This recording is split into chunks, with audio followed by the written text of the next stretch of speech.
Everybody sure got quiet. Ship rod.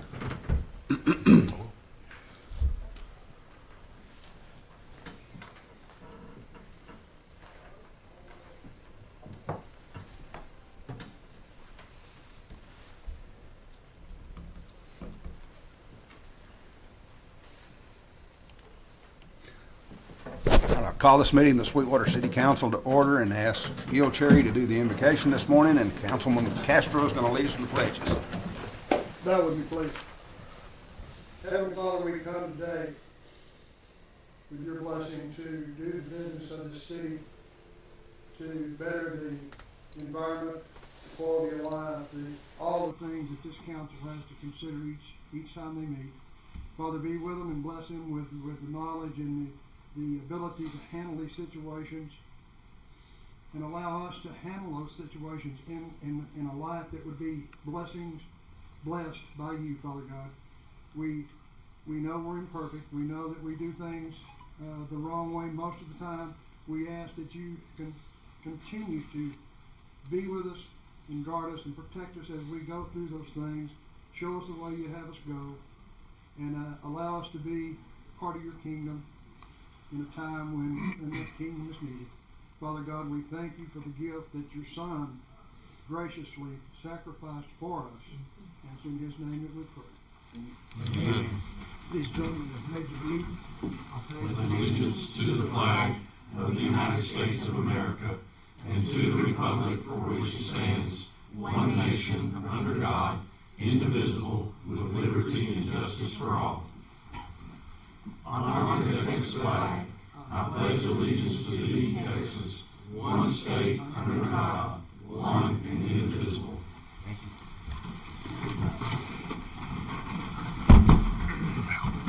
All right.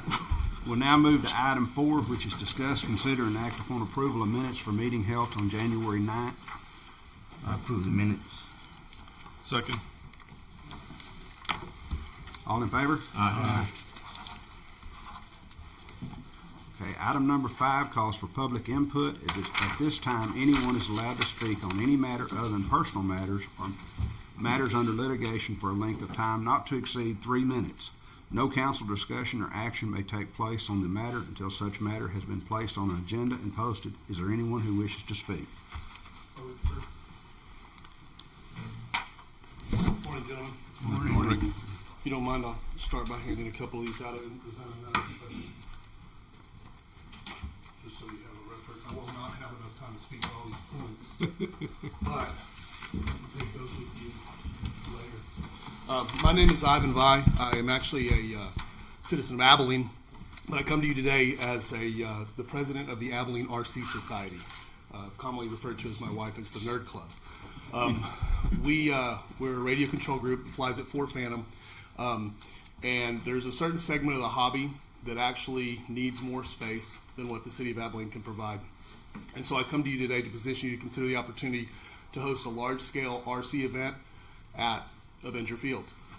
The type of airplanes that we would want to fly are specific to model jet turbine aircraft.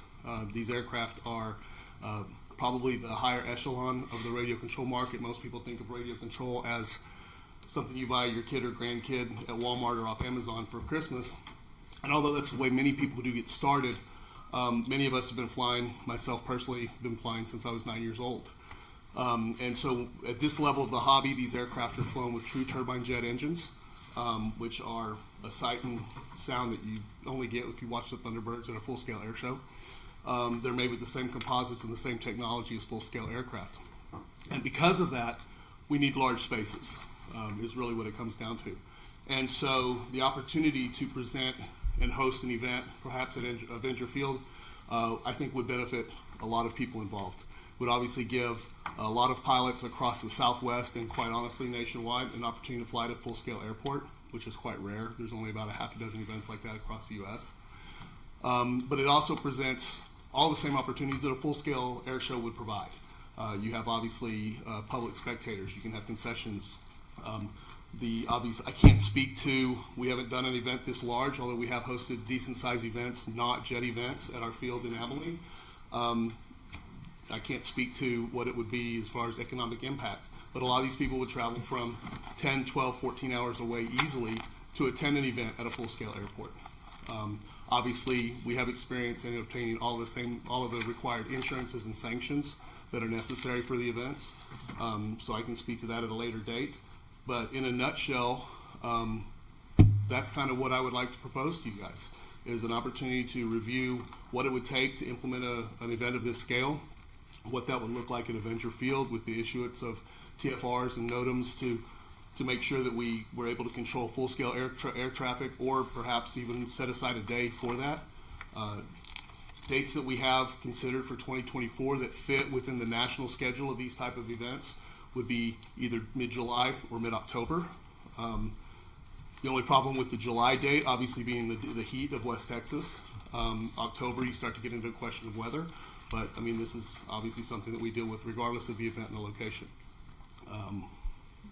So I guess that's the nuts and bolts of it. There's a lot more information. There's resources on those back pages of other events that have been done, as well as the sanctioning and insurance bodies that would cover such an event. Thank you, gentlemen. Thank you.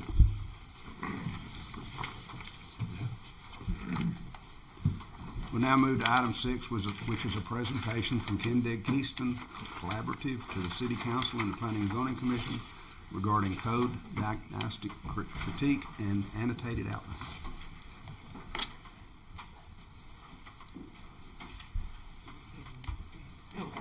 We're waiting on the clicker.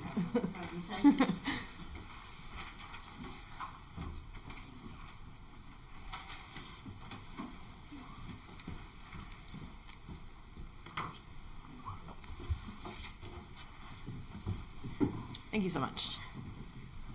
Hi, so we're going to be discussing the zoning diagnostic report and what that means regarding the project for the zoning and land use ordinance update.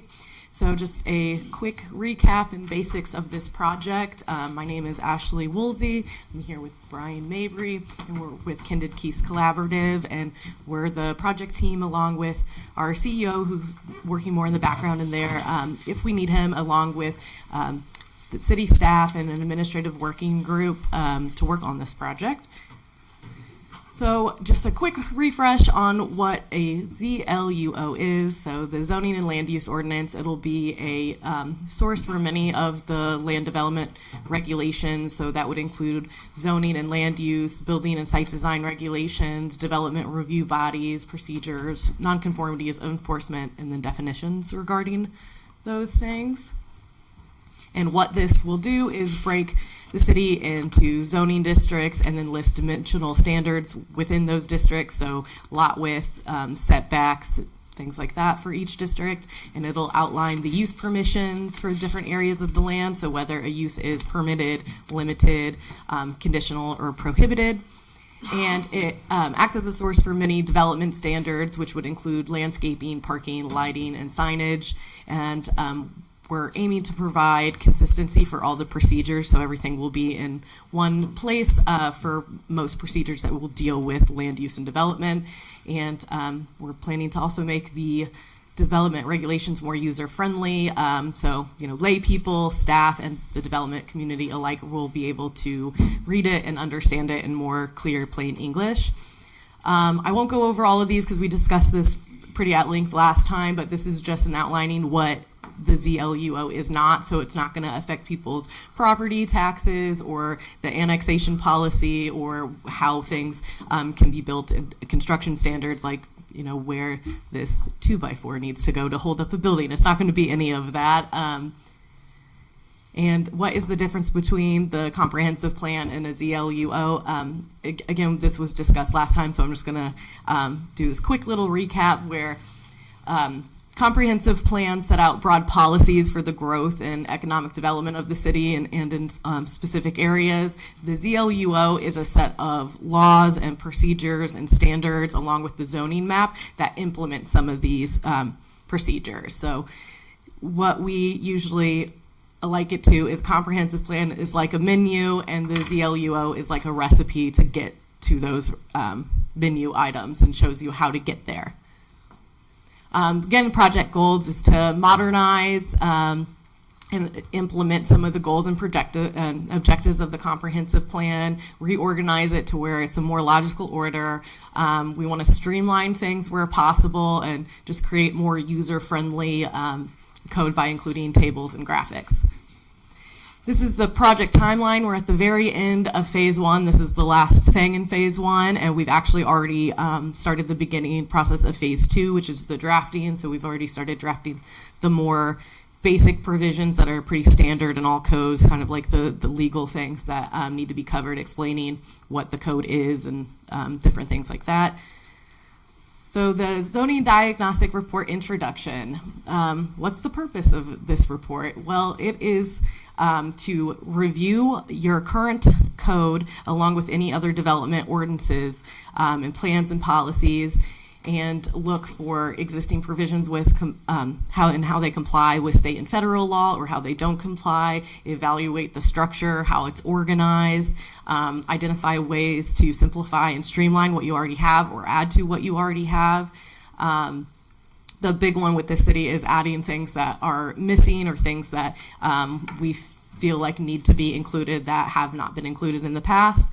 This is just a disclaimer that while this is a pretty comprehensive review, during the process of drafting and interacting with the administrative working group, different stakeholders, planning and zoning commission, city council, that there's going to be things that come up that aren't necessarily listed in this zoning diagnostic report, but this is just kind of a starting point of what we think recommendations are for changes. So the general recommendation, starting again with the organization. So we propose to organize it in a way that more average citizen users, the things that they want to look up are going to be aimed more in the front of the code. So we want them to be able to answer, what is my property zoned, what uses are permitted, where and how can I build, and what are the standards. So those are usually the more basic questions that more people need answered. And then the more technical user questions are in the back part of the ordinance. So that would be, who makes these decisions, what are the steps in the process, like if I needed a variance, how do I do that? What are the non-conforming uses and structures, how are they treated, and how are words defined? And the structure is reflected in the annotated outline, which was also passed along to staff, and I'm not sure if they've passed it along to you yet, but that's available if you're interested in that. This is basically the outline of the ZLUO, so general provisions, that's the kind of basic provisions that I talked about that are more like standard for most codes. Then it'll get into zoning districts and dimensional standards for Article 2. Article 3 covers land uses and any standards regarding those. Article 4 is the site development and design, so that's where landscaping, lighting, parking, buffer yards, anything like that is held. Article 5, development review bodies. Article 6 is development review procedures. Article 7 are nonconformities and enforcement, and Article 8, measurements and word usages. So one of the more general things that we're proposing is to add and to update definitions, so add more land use definitions and definitions for things that are commonly used within the code, such as the word setback or easement. And to modernize definitions, particularly with the land uses. For example, the current code says beer parlor, and that's not really a use that we call that anymore. So it would be updated to say bar or nightclub. Instead of apartment house, use the word multiplex. Instead of tourist court, use motel, etc. And then expand on existing rules of construction, so it's clear when it says you have 3 days to do this, what does days mean? So days means calendar days versus business days, making sure that that's clear. And also including his or her designees whenever we use titles. So for planning director and building official, that will be built into the definition. That way you don't have to say planning director or his or her designee after every single time you use the word planning director. It'll be built into the definition. And then differentiate between and or. So if there is a bulleted list of criteria, for example, If it has and, that means all of those things have to be met. If it has or, only one of those things has to be met, for example. So again, to just make that defined and clear. As I said, increased user friendliness is a big one that we try to do in all of our codes, and this is using tables to display information when possible. When I worked as a staff planner in cities, if it was more than 4 sentences, people just kind of start skipping over things. So in tables, people usually pay a little more attention to it. So we try to put things in tables where we can to make it really easy for people to find the information that they're looking for and understand what they need to do. And along with that is to insert graphics, images, or photos to go along with the text, so it kind of pulls everything together and they have a visual representation of what they need to do. And remove the legalese language, so if things like heretofore, herein, forthwith, therein, we get rid of all of that, again, so it's just written in plain English so anyone can read it and understand what it's saying that they need to do. And then we tried to remove as much passive voice as possible and use active voice. So instead of saying parking shall be provided, we will say the applicant shall provide parking. That way it's a directive of who needs to do this. So it's not like, oh, it shall be provided, but by who. It's clear who needs to do what. And Brian.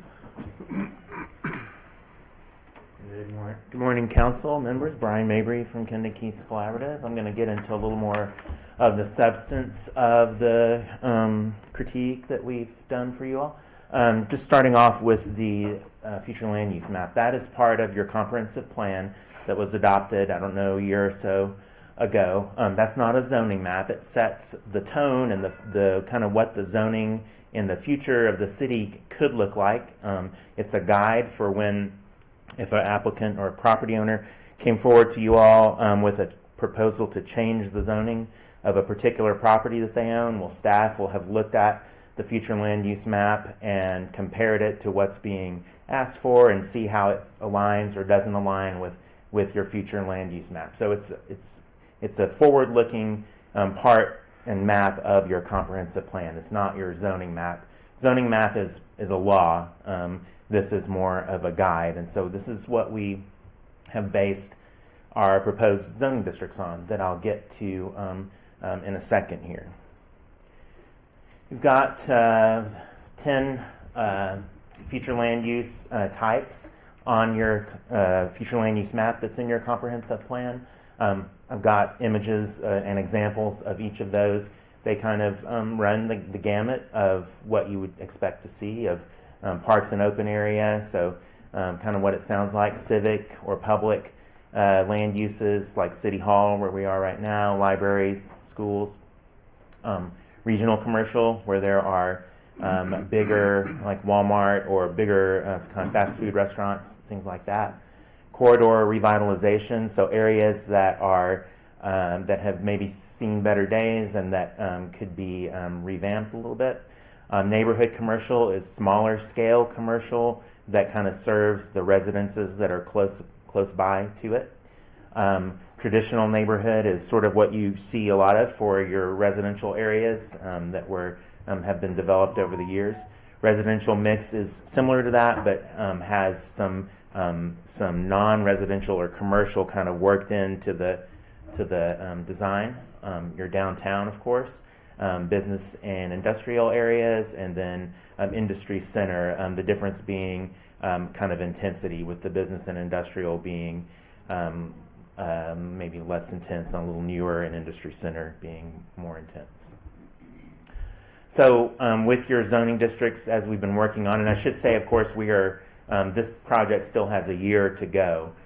We are in the beginnings of it, so hardly anything has been really drafted yet. And even as we are drafting, everything is a draft until y'all adopt it in a year. So there's nothing set in stone, and hardly even things set barely on in digital typing. So this is just the direction we're looking at, and as we hear input from you all, hear input from staff, we keep going and making the draft that we work on better and better until we get to the adoption point. So you currently have 13 zoning districts. That for the size of the city is a little excessive, just based on our general kind of experience statewide and nationwide. We are proposing to, based on the future land use types in your comprehensive plan, to narrow those zoning districts down to 7 base districts, 7 zoning districts, plus 2 overlay districts. And I'll explain what those are in a minute. But just having districts that are flexible, that, I mean, you've got, I think, I don't remember if it's 3 or 4 single-family alone districts, and we're proposing to kind of collapse those down into one, basically single-family zoning district. So having them be just working better and addressing issues is kind of how we're looking at it. So there's a lot of text on this, and I'm definitely not reading all of it. It's sort of more as a you can, if you have a digital or a paper copy of this presentation, you could look at it at your leisure. But this takes this series of tables, just to summarize, takes on the left side of the table the proposed zoning districts that we are looking at having in your new ordinance, gives a description there in the second to the left column of what that district would do, kind of what land uses generally it would allow, what kinds of just how it would look on the ground when it's developed. The second from the right column shows the future land use type in your comprehensive plan that district, that zoning district is based on. And then the column on the far right shows your current districts in your current zoning ordinance and how those are sort of collapsed down or consolidated down into the new proposed district. So, as I said, there are 7 of these base districts that we have on here based on your comprehensive plan. There are 2 overlay districts, like I mentioned, an infill district and a gateway overlay district. And I have slides devoted to those coming up here, but that gateway overlay would be primarily for kind of your most important or your most visible roadways that sort of are gateways or entry points into the city. Some initial thoughts on where this overlay district could apply would be along the interstate, Lamar, Broadway, Haley, like your kind of key corridors, could be the corridors that this gateway overlay district applies to. And again, more explanation coming up on what those 2 overlays really mean. Having amenities, and I know that Sweetwater hasn't seen really significant development in years, but that could definitely come, and we don't want to be in the way of people providing nice amenities in new residential subdivisions. So having the ability to provide amenities as one of the recommendations of your comprehensive plan there at the bottom in quotes, where it says the geographic location of Sweetwater and its existing list of natural assets is the perfect starting point for developing a more complete and attractive mix of outdoor amenities. So having things that can be built into a new subdivision or a new commercial development that would be an amenity for the city and for the public is something that we want this new ordinance to encourage and incentivize, not necessarily mandate, but incentivize in certain ways.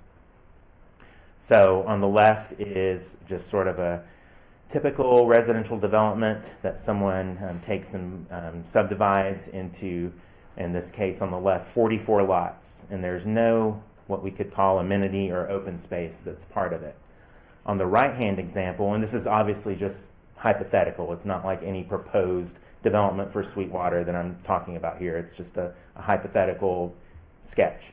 On the right, someone in this example has set aside about 30% of open space of the development, and as an incentive for that, we would like for your new regulations to incentivize that by getting them more lots out of the deal. So they got 10 more lots, which is more income for the developer in exchange for taking the trouble of setting aside that parkland in the middle and along the edges of the development. So 10 more lots, which is about a 25% increase in the number of lots that they are able to get out of that, just for as an incentive for going through the additional trouble and additional design work of setting aside that area there in the middle. So that's sort of the concept, and we'll flesh that out as we're working with staff on doing the drafts. creating a downtown zoning district is something that we believe should happen with this project. Currently, your downtown zoning is the same as along the interstate, and that is, that could result in some unintended consequences. So far, your downtown has done well, and no one's done anything outlandish, but you could have some of those land uses there shown on the screen because those are allowed in the interstate zoning district. An RV park, rental, mini warehousing. Bottling works is kind of an older term, but storage, lumber yards. I mean, nothing wrong with those land uses, but that might not be what you're looking for to have in your downtown today. So some typical requirements that would be part of your downtown zoning district are mixing residential and commercial land uses. So having, dwellings, houses, or apartments together with the commercial uses downtown. Requiring that the buildings that are built, if there are any new ones built in the future, be built close to the sidewalk, as you would expect in a downtown that creates a more pedestrian-oriented environment. Having parking as kind of unobtrusive as possible, either along the street or at the rear of the property, through alley access or something like that. And then having certain land uses prohibited that could kind of detract from the downtown character.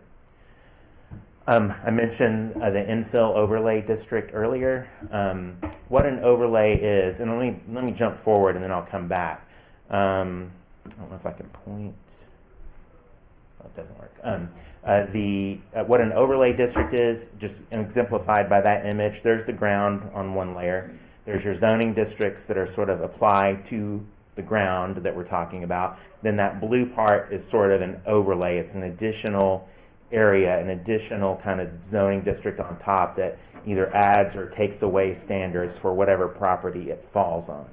And so what we were saying, or what we were thinking of, is to have an infill overlay district that would be applied in advance to your zoning map and would get adopted eventually along with the written words of the zoning ordinance that would make infill development more attractive. So infill development is where there is, picture like a vacant property. It's sitting there, not contributing to the tax base. It's got sidewalk in front of it already. It's served by a street. It's got utilities, but it's just sitting there, not producing anything, not being an asset to the area, not serving as a house for someone or a store for people to go to. We can do things in the new zoning ordinance that could make properties like that more attractive to do something with, to do a development on, as opposed to doing something more farther flung and out, closer to the city limits, that is more expensive for you all to serve with infrastructure, instead of an infill spot having the infrastructure, the utilities, and the streets and sidewalks already there right in front of it and serving it. So we will work through in the zoning ordinance draft, as we're working with staff, to have incentives to make development like that more doable and more potentially attractive. Not mandating anything, of course, but just having incentives that make it more attractive to do that. I kind of explained, I guess, already on the content on this slide with the previous one, but some incentives we can look at is having less parking required on site, therefore it's less expensive to develop an infill site like that, reducing or not requiring landscaping or buffering, allowing greater height than what would normally be allowed, just so that a person doing a building or a development can maximize the use of the property as an incentive.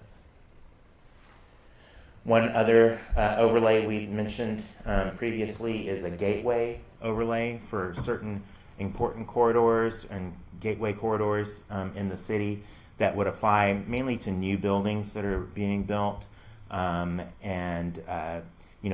It would, in our minds, as we've kind of done it in some other places with similar climates, both weather-wise and like kind of development-wise as Sweetwater, having enhanced landscaping. Sometimes this is the only part of the city that really requires landscaping, as opposed to like more non-corridor areas or non-gateway areas. Having enhanced building exterior building design requirements. The rest of the city might not have any, but we're going to say along these key corridors, then the buildings have to be designed a little with heightened design than areas that might be outside of the gateway corridor. You could also treat signs a little differently, so that you would see less pole signs like that and more lower profile monument or pylon signs, as opposed to, again, pole signs or those temporary feather signs that sort of are kind of stuck in the ground and wave. Again, not looking at prohibiting those citywide, but you might want to have in these more visible gateway areas heightened standards or enhanced standards for things like signs and landscaping and buildings. Changing gears a little bit for land uses, we are in, again, kind of a lot of text, but I'll just summarize we are looking at sort of revamping how land uses are handled in your current code. Your current zoning ordinance hasn't been, from what I recall, overhauled since maybe the 60s, and I know none of you were even alive back then. Like we all were. Right. Yeah. Hey, I need some brownie points right again. So redoing the way the land uses are done so that we talk about use categories and allowing different land uses based on the category they're in rather than listing out specific uses like in alphabetical order, and they're hard to find, and there's a whole host of things that could go along with that. And so treating them in groupings so that all different kinds of offices are all treated the same, other than maybe something like banks or medical clinics that have more come and go traffic. But treating them all the same as far as what districts they're allowed in and what kind of landscaping they need and all that kind of thing. We will produce a use table. Currently, your ordinance is sort of in the old style of listing out land uses in each district of what's allowed or what requires a conditional use permit. This is, you can see an example table of where there's a land use on the rows there, and the districts are the columns. And if you follow across, you see where, if it's permitted or if it requires a conditional use permit or if it's prohibited or whatever the case may be. That's sort of our approach, and we'd like to carry that over for Sweetwater's update. Just some examples of modernizing your land uses. There's some humorous ones in here on the left, or some of your older, outdated land uses, like egg breaking is kind of funny. I don't know if there's an omelet factory right next door that they take the broken eggs to, but lamp black manufacturer, all kinds of moving picture show. So we would modernize the terminology and add land uses that currently aren't addressed at all, because these weren't things that were thought about on the right column there in the 60s or even just a few years ago, like axe throwing lounge or pet grooming or trampoline parks. Those are all like modern land uses that need to go in there somewhere, so that when someone comes to planning and wants to do one of these things, they can look it up and see where those land uses are allowed, instead of saying, well, if it's not listed, then we really can't allow it. This is a way to allow more kind of economic development to take place in the city. There are some statutes in the Texas Local Government Code we need to be aware of, and in the Constitution, U.S. Constitution, when we're doing zoning ordinances. One has to do with group homes. Basically, if they're under a certain number of residents, then they have to be treated like single family. You can't say a group home with like three residents in it. And by group home, I mean a home that treats mentally or physically challenged people. If they're under a certain number of residents, they have to be treated as basically like you would a typical single family detached house. If they're over a certain number, then yes, you can require like a conditional use permit where they have to come to a public hearing and get approval to do it. But under a certain limit, then they have to be a little more hands off. The Religious Land Use and Institutionalized Persons Act, or RLUIPA for short, is a federal law from the early 2000s where basically cities have to treat places of worship the same as they would treat like secular lodges and other community gathering clubs and things like that. They sort of have to be treated on the same level. So if you allow churches in all districts, then you kind of have to allow these lodges and clubs in all districts. Or if you prevent churches in one set of districts, they basically have to match up. And so we'll be on the lookout for that when we're going through your existing ordinance and making sure that it complies with RLUIPA. So we're in the third kind of section, and then I'm almost done and hand it over back to Ashley. There are some kind of essential elements to site design that we need to consider working into the your new zoning ordinance, your new zoning and land use ordinance. Sign regulations is one. Where signs can go on a property, what kind of setbacks they have, how tall they can be, what type of sign, whether it's a monument sign or a wall sign or a pole sign like I showed in some of the earlier slides. Having some kind of rules about that is usually very typical for a city to have. Landscaping as well, you might want to limit it to only the key corridors that fall under that that gateway overlay district, but having a certain number, and often we don't apply these to residential uses, but for at least commercial uses, having a certain amount of landscaped area and a certain amount of planted trees when a new building is being built is very typical, and we can work in xeriscaping or low water options or incentives into your regulations, understanding the kind of climate we have here. And buffering as well, buffer yards between, if there is a factory being proposed or some kind of manufacturing use being proposed next to a residential area, then it is often good to have a landscaped area between to prevent that manufacturing property from having a negative impact on the houses that are over here. So buffering in between new commercial uses so that they protect the residential, reduce the impacts on the residential next door is often a good thing to work into zoning regulations. When we do work on your signs, we have to be cognizant of a Supreme Court case called Reed versus Gilbert that says that you can't regulate signs based on what their purpose is or what they say. So you can't have a sign type called like church sign or apartment sign. They have to be more based on the structure of like wall sign, A-frame sign or temporary sign, things like that. So we'll be aware of that as well. There are certain things in state local government code that we can't, that say we can't require certain building materials on the outside of buildings. We can't say that the front of a building generally, unless it's in a downtown area, can't say that it has to be brick or stone or that it's completely made of brick or stone. We have to be sort of blind to building materials on the exterior in a zoning ordinance, and we'll do that. We can have incentives for incentivizing that brick or stone is used if that's something that you all would like to see from a policy standpoint, but we can't mandate it in most cases.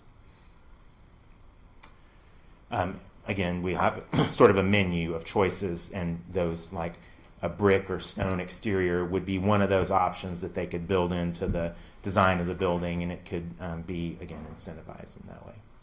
So Ashley's going to now talk and wrap things up with talking about development review kind of procedures and review bodies.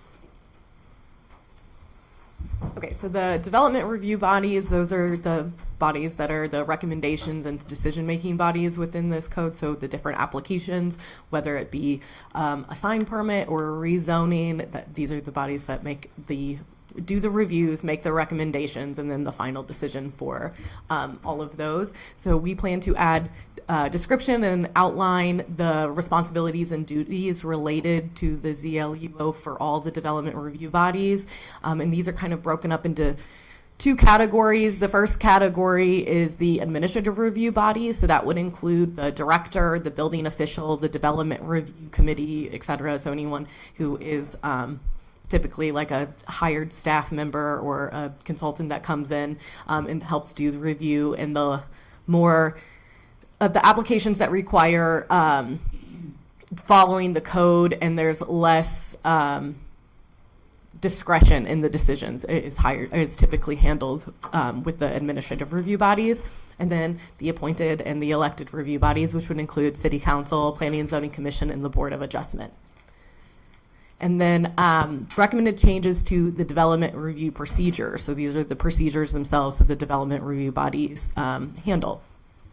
So we plan to standardize and streamline all procedures, so they're all going to be consolidated into the same place and kind of set up the same way. And part of that is we're going to have a table that is an example that you can see on the right there that is going to consolidate all the processes into this one table, which shows the development application, the timing that it requires. So for example, the first one, or one of the ones listed there, is a text amendment. So the submittal timing for that would be prior to a change of the text of the ordinance. Whether a pre-application conference or meeting is required, what kind of public notice is required, who makes the recommendation, who makes the final decision, the expiration, and if there's any kind of cross-reference standard that we want to include. And as part of the streamlining the review process, we would also increase administrative review rather than discretionary review where appropriate. An example of this would be a final plat. In Texas, recently legislation was passed that it is now the final plat is now able to be approved administratively, which makes sense because if it matches the preliminary plat and meets all the standard of the code, it has to be approved. So there's not really a point of bringing it to a public meeting when, honestly, if public came to make a statement on it, it's not really going to change the outcome because it has to be approved. So it makes sense to make that more of an administrative process, which also streamlines and speeds up review because it's one less meeting that a developer would have to come in for. Establish clear review criteria that is not as subjective to help facilitate review and final decisions. And this is also really helpful for when like a new planning commission members come on board, so they have more of a kind of outline of what they need to be thinking about when decisions are made. And then indirectly, we streamline with different development options that Brian had discussed. So allowing the amenity option that gives like a little boost in density, for example. So having more development options that are just allowed by right streamlines the process because, again, it's less meetings and less time that a developer would need to come here and petition to be able to do those kinds of things. A legal issue that we will be keeping in mind while proceeding through this is the shot clock statute. So it basically puts a timeline on when something needs to be decided once it's considered filed. So completeness provisions are a big part of this. So what does it mean whenever an application is considered complete, and when does that clock officially start is something that's very important. So that's what a big component of what we'll do in this section is establish when something is complete, what that means, when they have to be notified that it's complete. And as part of that, city staff and decision-making bodies would need to include all grounds for approval with conditions or denial within an explanation, whether it is approved or denied. Like essentially, why was this denied? And be like, it was denied because it didn't meet this section of the code. So that has to be specifically referenced, and it also has to follow the timelines that are consistent with the shot clock rule. And recommendations to nonconformities and enforcements. Basically, with this, we're just adding some provisions right now. The only nonconforming anything that is mentioned is a nonconforming use. So we'd want to also include nonconforming lots, uses, structures, signs, and other nonconforming site elements. That could be anything from lighting to signage to parking to landscaping. Just anything that currently would not be conforming to the new ordinance. And we want to outline what circumstances these nonconformities of all different types may continue, and under what circumstances would it terminate and require either removal or for it to be brought up to current standards. And then enforcement procedures.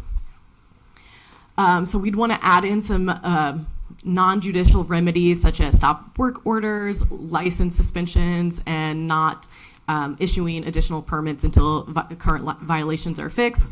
And we want to specify who enforces the ordinance, which in this case would be the planning director, and lists out what constitutes a violation, such as building without a permit, establishing a use that is not permitted, or allowing screening or some required element to deteriorate, and then outline the process of this enforcement. So how they have to notify the property owner of a violation, what content needs to be a part of that notification, and then what entity can impose which penalties.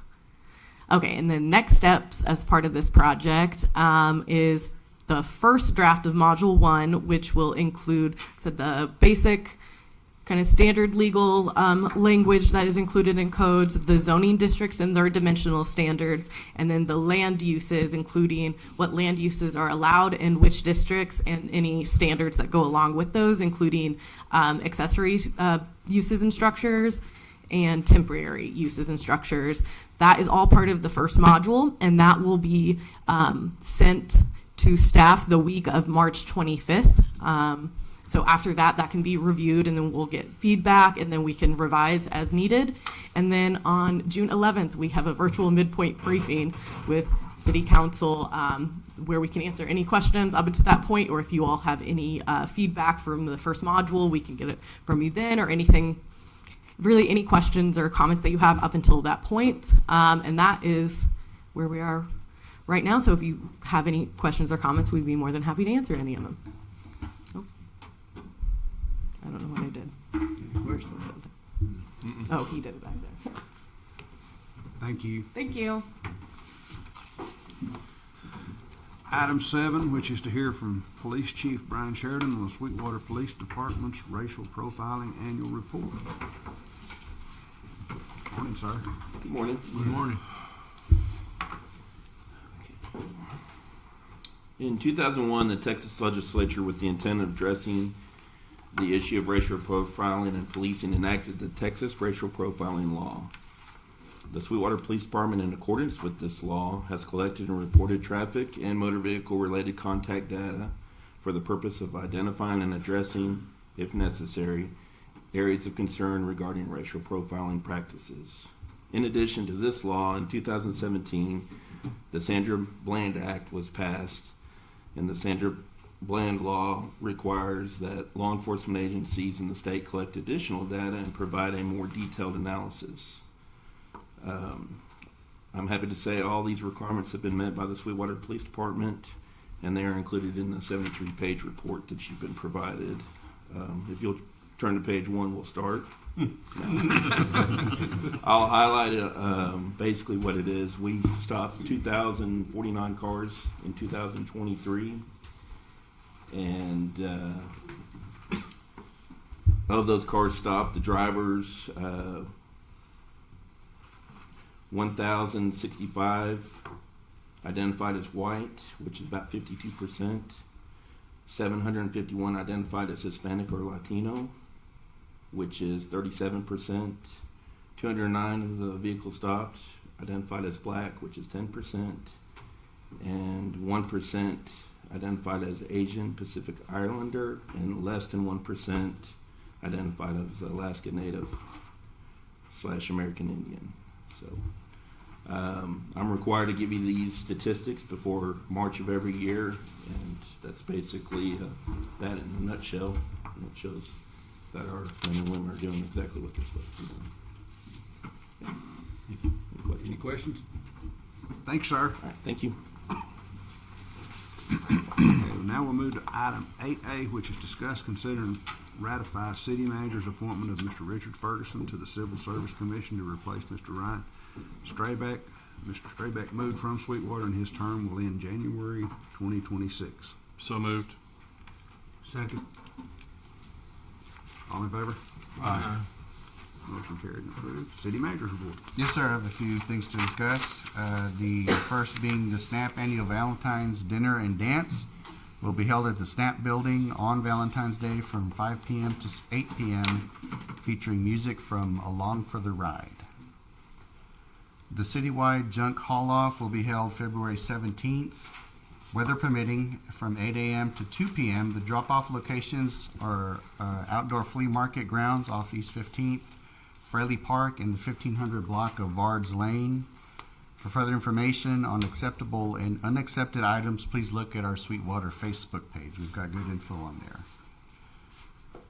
The Boozy donation to the fire department. We'd like to thank Boozy for donating $4,861 to the Sweetwater Fire Department to cover the purchase of an Arrows 2 fire training flame generator that will be utilized for fire extinguisher training. The Arrows 2 uses propane generated fire and the extinguisher uses water instead of powder, which saves cost on fire extinguisher training by not having to refill the powder extinguishers. We'd like to thank Lieutenant Tad Baird, who's here with us today as our training safety officer over at the fire department, who was instrumental in working with Boozy to obtain the funds. Good job, Tad. Thank you.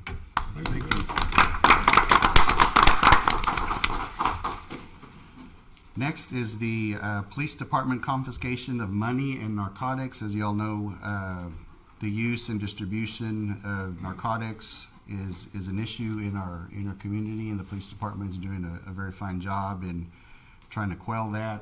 We're not alone in that. Many other cities around Texas and the country are having the same or seeing the same kind of issues that we are here in Sweetwater. But just a couple of points to make. On January 23rd of this year, officers from the Sweetwater Police Department were dispatched to the Love's truck stop in regards to a suspect detained for shoplifting. Officers responded and through their investigation found the suspect was in possession of approximately $250,000 in cash being transported with him back to Mexico. Additional evidence obtained indicated that the subject was engaged in extensive amounts of illegal trafficking activity. He was booked on the charges of shoplifting as well as money laundering and remanded to the custody of the Nolan County Sheriff's Department. On a similar note, on February 1st, a K-9 unit from the Sweetwater Police Department was requested to respond and assist the DA's office on a traffic stop on I-20. Following a positive K-9 alert, a total of approximately 18 kilograms of cocaine were discovered in property within the vehicle. The driver of the vehicle was transported to the jail where he was booked on appropriate charges. This case is the result of positive working relations between the DA's office, Nolan County Sheriff's, the City of Sweetwater staff, Texas DPS, as well as the Sweetwater Police Department. So we're working our best to make a dent in this issue with drugs here in the community. So, Chief, we'd like to thank you and your staff and all city staff that took part in this for your efforts and keep up the good work. Thank you. And on the code enforcement update, I'll turn that over to Ms. Barrett. Good morning. Just sort of an update. We did have one tear down in January.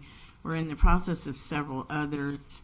As you recall, there was substandard structure that went before you last time, and it's mandated that we wait 35 days. And so that will be commencing in the next week or so. I believe that they've got it on the schedule, and we have several others that we are going to bring to you to start that process that are severely damaged. One's severely damaged by fire, so that'll be in March. We didn't have any plats, we didn't have any rezonings, we didn't have any variances. Our esteemed Planning and Zoning Commission has not met in a little while. We did do 113 building permits, which was a little bit of an uptick for us. And as you can see, our notices, since grass has been growing, have tended to go down, sort of stabilize the actions as well. But our inspections will be increasing because building permits have gone up. So if you have any questions, I'm here. But we're pretty busy in our department. Thank you. Thank you. We'll now move to item 10, which is to enter into closed session pursuant to section 551.087 of the Texas Governmental Code, discussing an economic negotiation closed meeting. Move we enter into closed session. I'm second.